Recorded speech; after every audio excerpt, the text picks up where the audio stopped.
Hello friends, welcome back. तो friends, हम daily basis पे अपना जीएस इंग्लिश करेंगे। आज से हमारी स्ट्रिक बनेगी और कॉन्टीन्यूसली 125 दिन तक इसको चलाएंगे, जिसमें notes, important questions, important मॉक्स daily basis पे आपके होंगे। जीएस और जीएस का आज हम स्टार्ट कर रहे हैं साइंस सेक्शन, जिसमें हम डिस्कस करेंगे कुछ इंपॉर्टेंट क्वेश्चंस और उनके बेस पे उनके लॉजिक्स, उनके कॉन्सेप्ट। तो let's start this important session.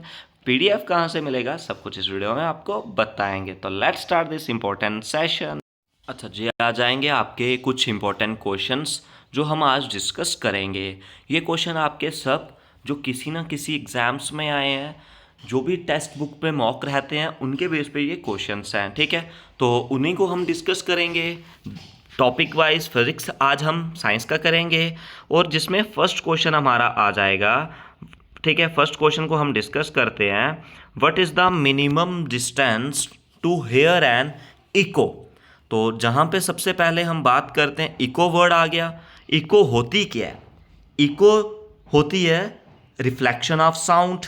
ठीक है, इको क्या होती है? रिफ्लेक्शन ऑफ साउंड, यानी कि जो साउंड वेव्स होती हैं, जो बोलता है, ठीक है, जो लिजनर होता है उसकी एयर में वापिस आती रहे, उसको बोलते हैं हम इको। ठीक है, अब बात करते हैं जो इको होती है। इको जो मिनिमम कितने डिस्टेंस तक जो ट्रैवल है वो कर सकती है। इको जो ट्रैवल कर सकती है, जो टाइम डिपेंड करता है इको पे कि वो कितने रिफ्लेक्टिंग सरफेस पे चली है, वो होता है इसका 17 मीटर। ठीक है, इसका क्या हो जाएगा? 17 मीटर तक जो चलती है। ऑप्शन नंबर इसका क्या हो जाएगा? डी।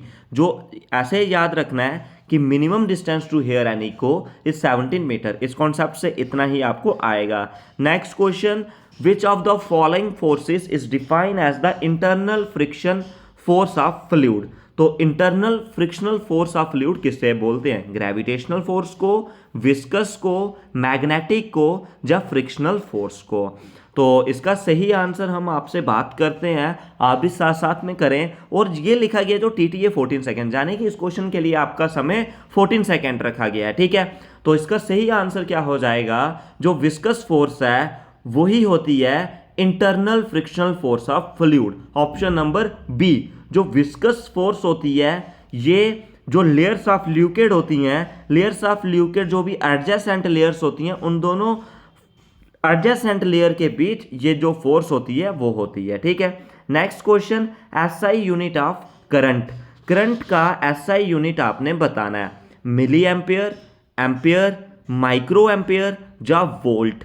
ठीक है, देखिए जो करंट है, करंट का जो एसआई यूनिट है वो हो जाता है हमारे पास एम्पियर। Option number B. जो मैरी एम्पियर एक फ्रेंच मैथमेटिशियन थे और फादर ऑफ इलेक्ट्रोडायनेमिक्स भी हम उनको बोलते हैं। ठीक है, और एम्पियर होता क्या है?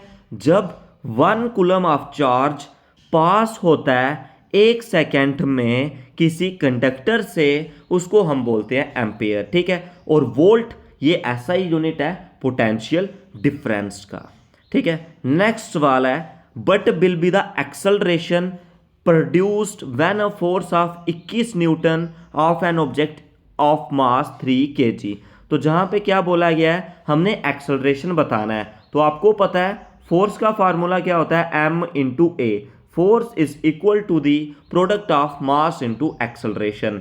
आपको फोर्स दी गई है 21, मास हमने दिया गया 3 kg, और एक्सेलरेशन फाइंड करनी है। 3 7s are 21, यानी कि 7 metre by second square is the, जो हमारे पास क्या हो जाएगा? Option number C. ये आपने याद रखना है। Next question, ball point pen work on the principle of viscosity, Boyle's law, capillarity and surface tension या ग्रेविटेशनल फोर्स। देखिए जो पेन होता है उसमें जो रिफिल होती है उसमें कैपिलरी एक्शन होता है, यानी कि अपवर्ड राइस होता है लिक्विड का। अपवर्ड राइस ऑफ लिक्विड की प्रॉपर्टी को बोलते हैं कैपिलैरिटी, और उसमें लिक्विड होता है, लिक्विड की सरफेस पे जो टेंशन बनती है कैपिलैरिटी के राइस होने पे वो होती है सरफेस टेंशन। तो बॉल पॉइंट जो फंक्शन करता है कैपिलैरिटी ऑन सरफेस टेंशन के बेस पे ये करता है। Option number D is the right answer. Next question, SI unit of power आपने बताना है। अब देखते हैं पावर का एसआई यूनिट जहां पे लिखा गया वॉट, जूल, न्यूटन, जान तो पास्कल। अब बात करते हैं पावर क्या होता है। पावर की हम बात करें work done per unit time, per unit time में कितना वर्क डन हो रहा है उसको हम बोलते हैं पावर। तो ऑप्शन दिए गए हैं जहां पे आपको वॉट, जूल, न्यूटन, जान तो पास्कल। और बात करें जो कमर्शियल यूनिट होता है उसको बोलते हैं किलो वाट आवर एनर्जी का, और किलो वाट हम पावर का यूनिट भी लेते हैं। हॉर्स पावर यानी कि 746 वाट के बराबर उसको भी लेते हैं। और 1 वाट का यूनिट निकालना हो 1 जूल बाय 1 सेकेंड हम इसको बोल सकते हैं, ठीक है। अब जूल एनर्जी का यूनिट है, न्यूटन फोर्स का यूनिट है, पास्कल प्रेशर का यूनिट है। So option number A is the correct answer. Next question, what is the upward force exert by water body. Water body में जब कोई भी ऑब्जेक्ट हम सबमर्ज करते हैं वो कुछ एक्सपीरियंस करता है अपवर्ड फोर्स। उस अपवर्ड फोर्स का क्या नाम होता है? ग्रेविटेशनल, डेंसिटी, बियॉन्ड, जहां तो फ्रिक्शन। उसका नाम होता है buoyant force. Option number C is the right answer. आप भी साथ साथ में करें, अपने सुजेशंस, अपने व्यूज जरूर शेयर करें। मैकेनिकल एनर्जी, देखिए एक होती है kinetic energy, energy possessed by body due to motion. एक होती है potential energy, energy possessed by body due to position. यानी कि उन दोनों का जो सम होता है काइनेटिक और पोटेंशियल का, उसको हम बोलते हैं मैकेनिकल एनर्जी। ऑप्शन नंबर इसका क्या आ जाएगा हमारे पास? B is the right answer. Next question, barrel of oil, यानी कि ये सब किसके हैं? वॉल्यूम के यूनिट हो जाएंगे। 159, 166, 110, 127। यानी कि जो बैरल है ये यूनिट होता है वॉल्यूम का। एक बैरल होता है 159 लीटर्स।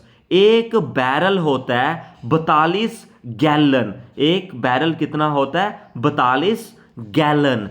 1 मीटर क्यूब कितना होता है? 6.29 बैरल। ये आपने मेमोराइज करके रखना है, ठीक है। Next question, law of conservation of energy. Law of conservation of energy क्या बात करता है? Energy can neither be created nor be destroyed, can be created but not destroyed. तो इसका क्या हो जाएगा? Energy can neither be created nor be destroyed, ठीक है। तो ये इसका क्या हो जाएगा हमारे पास? ऑप्शन नंबर ए, ठीक है। नेक्स्ट क्वेश्चन, प्रोडक्ट ऑफ मास और वेलोसिटी। मास का हो जाता है m, वेलोसिटी का v।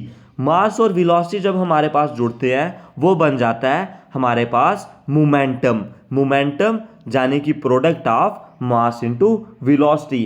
N instrument that measure air pressure. Air pressure हम कौन से इंस्ट्रूमेंट से मेजर करते हैं? एनीमोमीटर, थर्मोमीटर, बैरोमीटर और लैक्टोमीटर, ठीक है। थर्मोमीटर से बॉडी टेम्परेचर, लैक्टोमीटर से मिल्क की प्योरिटी और बैरोमीटर से एटमॉस्फेरिक प्रेशर हम मेजर करते हैं। जो बैरोमीटर होता है इसमें मरकरी का जो ग्लास राइज या फॉल करता है और उसकी वजह से एटमॉस्फेयर में जब चेंजेस होती हैं तो वो वर्क करता है। और जो इसमें ग्रेविटी पुल होता है उसकी वजह से हम इसको समझ सकते हैं। अब बात करते हैं स्ट्रेन। स्ट्रेन की बात करते हैं। स्ट्रेन मतलब इंक्रीज या डिक्रीज इन लेंथ, यानी कि जो चेंज लेंथ हुई है और ओरिजिनल लेंथ क्या थी। चेंज एरिया और ओरिजिनल एरिया क्या था, ठीक है। यानी कि एरिया ही है, एरिया और एरिया कट करके उसका आंसर 1 आ जाता है, यानी कि डायमेंशनल लेस और unitless. Option number B. Next question, Ohm's law आपने बताना है। ओम्स लॉ की करेक्ट रिलेशन। ओम्स लॉ क्या बात करता है? जो पोटेंशियल डिफरेंस होता है वो किसके डायरेक्टली प्रोपोर्शनल होता है? करंट के। V is directly proportional to I, V is equal to I R। Option number A is the right answer. Next question, एक लेमन है, उसको ग्लास टम्बलर में आपको डाला है, उसका एक्चुअल साइज जो ज्यादा दिख रहा है, इसके पीछे किसका रीजन है? डाइफ्रैक्शन, रिफ्रैक्शन, इंटरनल रिफ्लेक्शन या रिफ्लेक्शन का। जो भी ऑब्जेक्ट जब हम इमर्स्ड करते हैं लिक्विड में, उसमें जो रेस ऑफ लाइट होती हैं वो बेंड हो जाती हैं हमारी आई से, जिसकी वजह से वो ऑब्जेक्ट होता है वो हमें एक्चुअल साइज से ज्यादा साइज में लगता है, due to the phenomena of refraction of light. Option number C is the right answer. Current का यूनिट हमने पहले भी डिस्कस करा। Next question, dash instrument use for the measuring wind force. तो विंड फोर्स के लिए कौन सा करता है? Hygrometer, anemometer, bolometer, selenometer. तो इसका सही answer anemometer is the right answer इस क्वेश्चन का आपका होगा। Next question, henry is the unit of. Henry किसका यूनिट है? Capacitance, SI unit, farad, resistance, SI unit, ohm. ठीक है, और रिएक्टेंस, रिएक्टेंस का एसआई यूनिट ओम। इंडक्टेंस, इसका एसआई यूनिट क्या हो जाएगा? हेनरी हो जाएगा। ठीक है, इंडक्टर जो एक डिवाइस है जो स्टोर करके रखता है एनर्जी, मैग्नेटिक एनर्जी, ठीक है, उसको रिलीज करता है कुछ समय के बाद। Next question, the law under elastic limit stress is proportional to strain. Stress किसके बराबर होता है? Stress is equal to strain, यानी कि इसका हो जाएगा हमारे पास Hooke's law. Option number B इस क्वेश्चन का सही आंसर हो जाएगा। ऑप्शन सेकंड इसका राइट आंसर हो जाएगा। Next question, secondary cell are those. Secondary cell कौन से होते हैं? सेकेंडरी सेल वो वाले होते हैं जो इलेक्ट्रिकली चार्ज किए जाते हैं, जैसे इसमें आ जाएगा nickel cadmium, lead acid, lithium ion batteries. तो जिनको रिचार्ज किया जा सकता है, इसका क्या हो जाएगा? Option number B. Next question है SI unit of acceleration. Acceleration का एसआई यूनिट क्या होगा? इसका आंसर आपने होमवर्क सेक्शन में, कमेंट सेक्शन में बताना है। डेली बेसिस पे सुबह 8 बजे इंग्लिश सेक्शन, शाम को 8 बजे जीएस, और इनके इंपॉर्टेंट पीडीएफ का लिंक डिस्क्रिप्शन पे मिलेगा टेलीग्राम का, उसको ज्वाइन कर लीजिए, वहां पे फ्री ऑफ कॉस्ट सभी पीडीएफ अवेलेबल होंगी। आज के इस वीडियो में बस इतना ही। कुछ भी डाउट्स हो तो कमेंट सेक्शन में जरूर पूछें, वीडियो को शेयर करें, लाइक करें और चैनल को सब्सक्राइब करें। तो आज के इस वीडियो में बस इतना ही।